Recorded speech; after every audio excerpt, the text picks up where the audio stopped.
के जोत जगाए।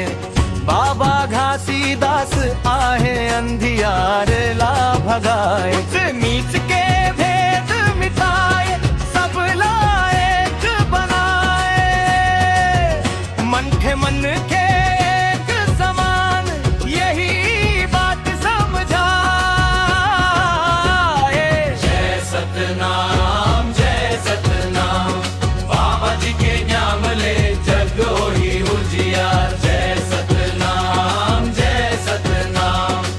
सत्य के रत्ता कल बन जा होशियार।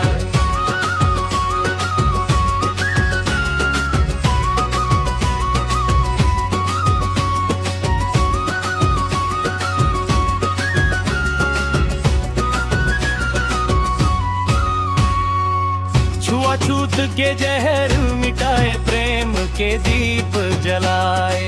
लोभ मोह के फंदा तोड़, सच्चा रद्दा बताए।